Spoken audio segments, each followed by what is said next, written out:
पहला लिखा हुआ है कि अम्ल होता क्या है। देखिए, अम्ल नॉर्मली तो अम्ल का मतलब हम जानते हैं कि वो स्वाद में खट्टा होता है। हम लोग गांव घर में बहुत सारी ऐसा चीजें यूज भी करते हैं जो कि अम्ल हमारे आसपास में खाते हैं। जैसे हम इमली खाते हैं तो वो खट्टा लगता है स्वाद में, तो वो भी एक अम्ल है कि नहीं। लेकिन इसका जो स्टैंडर्ड डेफिनेशन है वो अगर आपसे पूछा जाए तो आपको बताना है कि अम्ल वह पदार्थ है, अम्ल मेरे भाई वह पदार्थ है जो क्या होता है, जल में घुलकर, जो जल में घुलकर हाइड्रोजन आयन अर्थात H+ आयन देता है, उसे हम लोग क्या कहते हैं, उसे हम लोग अम्ल कहते हैं। उसे हम लोग क्या कहते हैं मेरे भाई, उसे हम लोग अम्ल कहते हैं, अम्ल कहते हैं। पॉइंट क्लियर हुआ?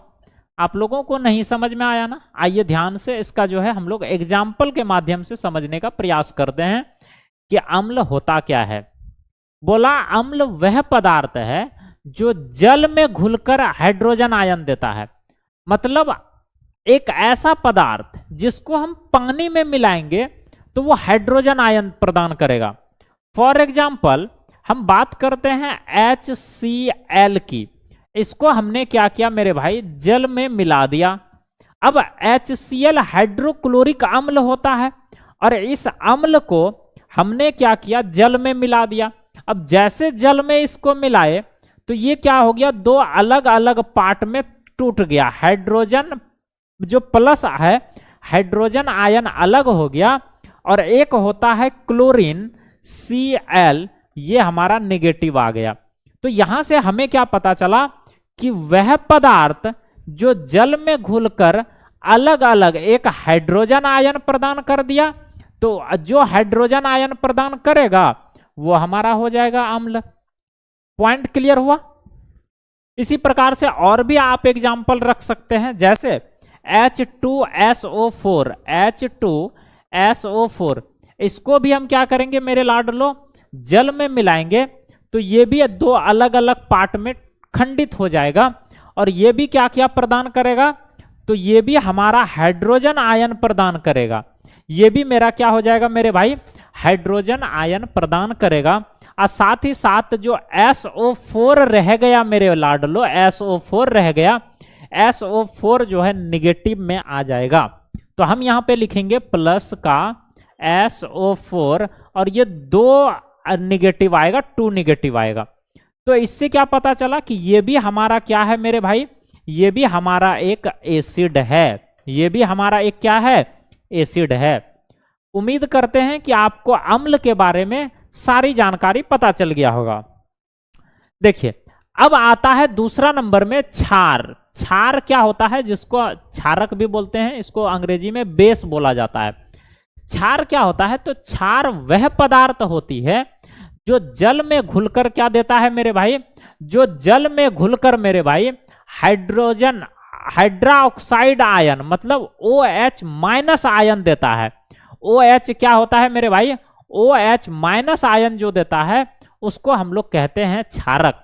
आप सीधे ऐसे याद रखिए कि वह पदार्थ, क्षारक वह पदार्थ है जो जल में घुलकर OH- आयन देता है, उसे हम लोग कहते हैं क्षारक कहते हैं। उसे हम लोग जल में विलय क्षारक को भस्म कहते हैं। जो हम लोग क्षार बोलते हैं ना, क्षार, एक होता है क्षारक, एक होता है क्षार, दोनों अलग अलग नाम है। ध्यान से समझिए, बच्चा क्या होता है यहाँ कंफ्यूज हो जाता है। एक होता है क्षार, इसी को हम लोग कहते हैं भस्म या भस्म, दोनों सेम नाम है। लेकिन दूसरा क्या होता है, ये तो पहला नाम हम बताए, दूसरा नाम होता है क्षारक। दूसरा क्या होता है, क्षारक होता है। तो क्षार या भस्म किसको कहते हैं, जब जल में विलय क्षारक को, क्षारक जब जल में विलय होता है तब उसको भस्म कहते हैं। भस्म को क्षार कहते हैं, क्षार, है कि नहीं। हम थोड़ा सा यहाँ पे गड़बड़ लिख दिए। गड़बड़ क्या लिखे, भस्म और क्षारक दोनों एक होता है, भस्म और क्षारक। ये हम थोड़ा सा इसको जो है यहां लिखेंगे भस्म। अरे यार क्या क्या हो रहा है, भस्म, ठीक है, भस्म और जो क्षारक है दोनों एक होता है। तो जल में विलेय क्षारक भस्म को हम लोग क्या कहते हैं, क्षार कहते हैं उसको हम लोग। ठीक है, तो ये आप लोगों को ध्यान रखना है। अगर हम इसकी एग्जाम्पल की बात करें तो देखिए इसका जो एग्जाम्पल है मेरे भाई, आइए इसका एग्जाम्पल थोड़ा सा हम लोग समझते हैं। देखिए, अरे यार ये तो पूरा का पूरा काटना पड़ेगा। आ जाइए, देखिए इसका अगर हम एग्जाम्पल की बात करें तो इसका एग्जाम्पल जैसे हम ले लिए NaOH, सोडियम हाइड्रोक्साइड। अब इसको क्या किए, हम जल में मिला दिए। अब सोडियम हाइड्रोक्साइड को जब हम जल में मिलाएंगे तो ये क्या करेगा, दो अवयव में टूट जाएगा, दो अलग अलग में जो है क्या हो जाएगा मेरे भाई, टूट जाएगा। तो क्या क्या बनाएगा, एक तो बना लेगा हमारा Na, एक तो बना लेगा Na, है कि नहीं, एक हमारा Na, अब प्लस दूसरा OH बना लेगा। ये हमारा माइनस में आएगा, ये हमारा जो है प्लस में आएगा। तो यहां से हम देख पा रहे हैं कि क्षारक जो है वह पदार्थ होता है जो जल में घुलकर क्या होता है, हाइड्रोक्साइड आयन, या हम बोल सकते हैं OH माइनस आयन प्रदान करता है, उसी को हम लोग कहते हैं क्षारक। यहां पे आप देख पा रहे हैं OH माइनस आयन प्रदान किया है। पॉइंट क्लियर हुआ? चलिए बढ़ते